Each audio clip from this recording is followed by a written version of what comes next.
he was different. He was different. He had he had characters that other people didn't have. He had Freddie the Freeloader. All of his characters were obsolete. They were all 1920 characters.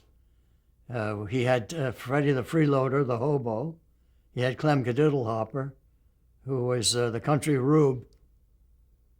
He had Sheriff Deadeye, who was the cowardly sheriff. He had Cauliflower McPug, punch-drunk fighter. He had San Fernando Red, who was just a bit of a character.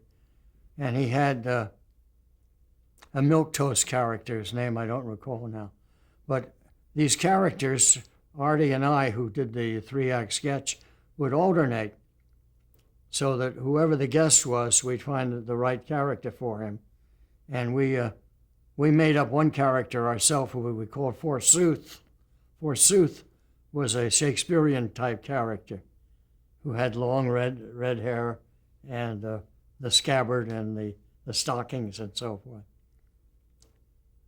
And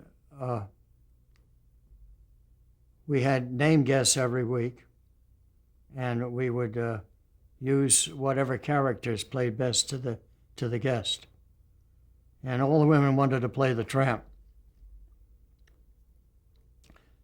So Artie and I were very proud of the fact that although we had a clown comedian, we didn't do clown bits with him. We didn't do pie in the face and pants dropping and walking into walls.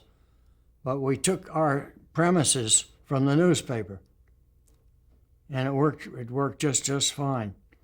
They had, when we were writing, they had the flu epidemic. As a matter of fact, Red caught the flu and was out of the show for a while. So we wrote a show on the flu bug. And we had scientists realizing that the only people that didn't catch the flu were the tramps who lived out in the cold and had no doctors and no medicine. So they decided to find out why. So they had to capture a tramp. So they went with a big net and they go out in the park and they find Freddie sleeping on a bench. They capture Freddie and they bring him to the laboratory and they put him in this big glass to study him. And they go home and going to come back the next day. And in the meantime, that night, the flu bug shows up. And we disclose to the world that there's just one flu bug. And that he goes around giving everybody the flu. And the two of them, the tramp and the flu bug, become very good friends. And they find that they're kin because they're outcasts. Nobody likes them. And so this is the sort of thing that we did. And we did the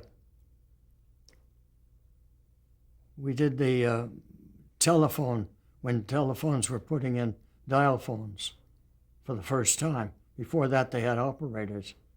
And congressmen objected to the dial phone, saying they didn't want to be unwilling employees of the telephone company. And they said also that people wouldn't be able to operate these things. And the phone company said the dumbest people in the world will be able to operate this. So we took that as our show, and we had a dumb contest to pick the dumbest person in the world. And Clem Cadiddlehopper, of course, was in the dumb show, was runner-up. And we had Doodles Weaver, who was Sylvester Weaver's dumb brother, as the other runner-up. And I remember the contest, and I remember one line that I wrote that I loved. And that was, I said to Skelton, okay, he says, you answer this question now, you've won the prize as dumbest man in the country. How do you spell cat? And he said, would you please repeat the question?